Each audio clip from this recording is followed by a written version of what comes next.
Capernaum, the town of Jesus. Mes chers frères et sœurs, ici nous sommes à Capharnaüm. Capharnaüm. À l'entrée, on a écrit The Town of Jesus, c'est-à-dire la ville de Jésus. Attention à ne pas confondre avec Nazareth. Jésus est de Nazareth. Mais Capharnaüm, The Town of Jesus, parce que c'est ici Jésus avait passé un grand temps de son apostolat, de son ministère. C'est dans cette ville. C'est pour ça qu'on attribue cette ville comme la ville de Jésus. La ville de Capharnaüm était créée au IIe siècle avant Jésus-Christ. Donc Jésus-Christ est né, cette ville existait déjà. Mais on comprend que ce n'est pas une vieille ville. C'est pour cela que la ville n'a pas de remparts. Donc, ce sont des villes qui étaient même de l'Ancien Testament, mais un peu plus récentes. Alors, dans cette ville ici, d'ailleurs, l'expression française dit ça. Ah, c'est du Capharnaüm. Ça veut dire quoi? Il y a la toïboï, il y a des désordres. Dans cette ville ici, il y avait tout en fait. Les business marchaient très bien. Pour une raison, regardez, la mer est là. Il y avait des bateaux qui venaient, qui partaient de l'autre côté. Donc l'argent entrait. C'est dans cette ville, Jésus va appeler un apôtre qu'on appelle Lévi ou Matthieu, qui était péager. C'est dans cette ville ici. On comprend, là où il y a des péagers, des douaniers, il y a beaucoup d'argent. Dans cette ville, il y avait une grande synagogue où Jésus allait. On a dit un jour, Jésus était invité chez les chefs des pharisiens. La synagogue en question est là, la grande synagogue de la ville. Donc ici, on est à l'intérieur de la synagogue de l'époque de Jésus, de Capharnaüm. Donc on voit, quand on voit des piliers, on voit que c'était une grande synagogue imposante. Parce que rien que des pierres ici, quand on voit, ça restera des siècles et des siècles. On peut peut-être plus trouver des matériaux pareils pour construire. Et ce n'est pas seulement ça la synagogue, juste de l'autre côté. Probablement, il y a le côté des femmes et le côté des hommes.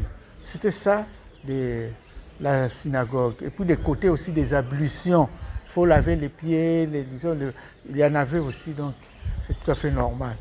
Et dans l'intérieur de cette synagogue, il y a cette carte ici qui attire les gens, quoi. Ceux qui savent la République démocratique du Congo. Et cette carte ressemble vraiment à la carte de ces pays-là, de mon pays d'origine. Donc, voilà. Et je peux même situer Kinshasa est ici. Chez moi, Matadi est là. Kisangani est de l'autre côté. Mbandaka est ici. Lubumbashi est quelque part ici. Kananga, Mbujima est au centre. Kikwit est Bandundu ici. Tout ça, ça donne un peu comme la carte de la République démocratique du Congo. Angola, Congo-Brazzaville, République centrafricaine, Ouganda, Burundi, Rwanda, Tanzanie. Bon, les gens disent que ça se ressemble. Donc. Mais c'est bien, si ça se ressemblait. Nous pouvons prier pour ces pays-là, qu'il y ait la paix. Donc voilà un peu ce qu'on peut retenir de cette belle synagogue de l'époque de Jésus.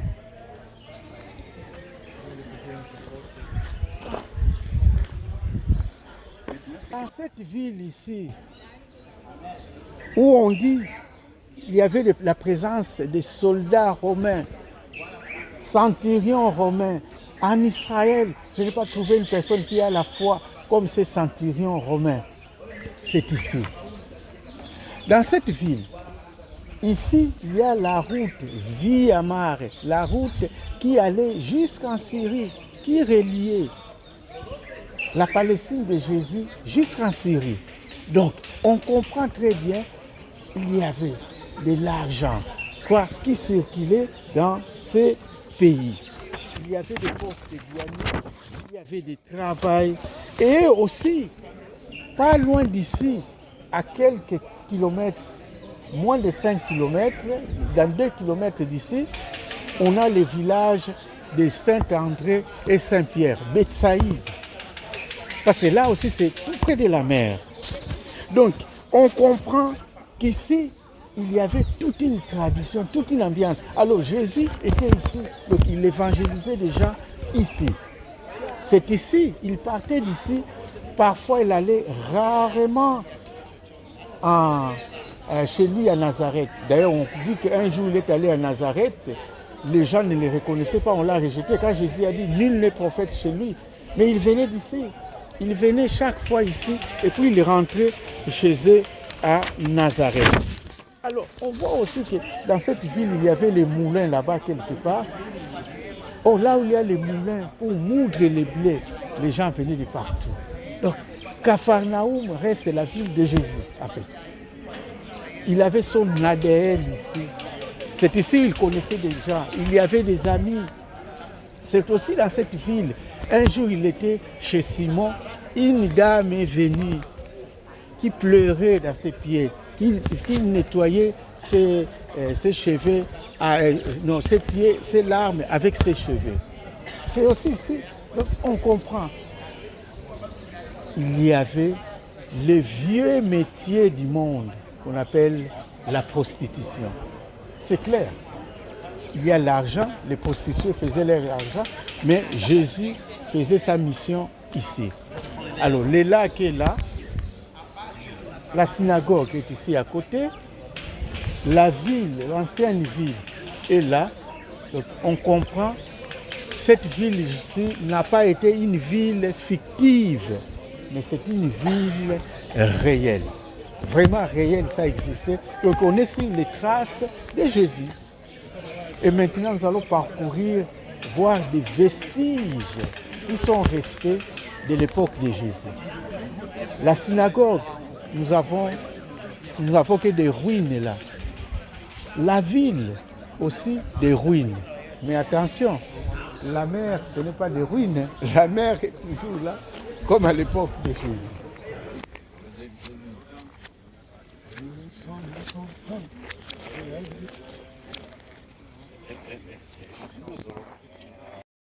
Alors, cet endroit est appelé Primauté de Pierre.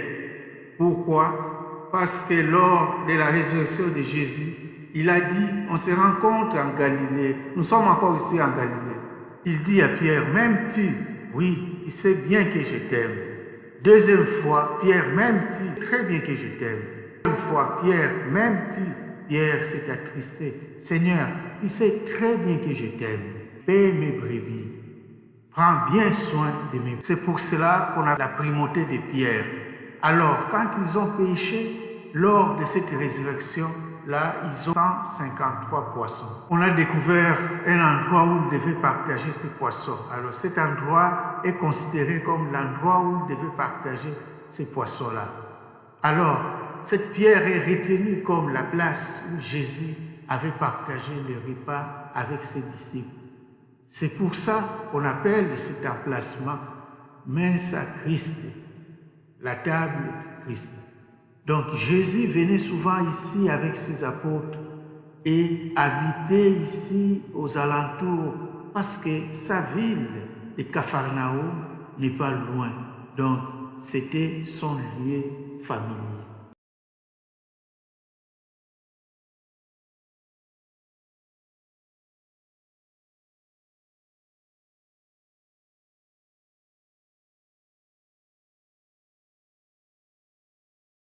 Et c'est aussi ici que Jésus va apaiser, disons, la tempête.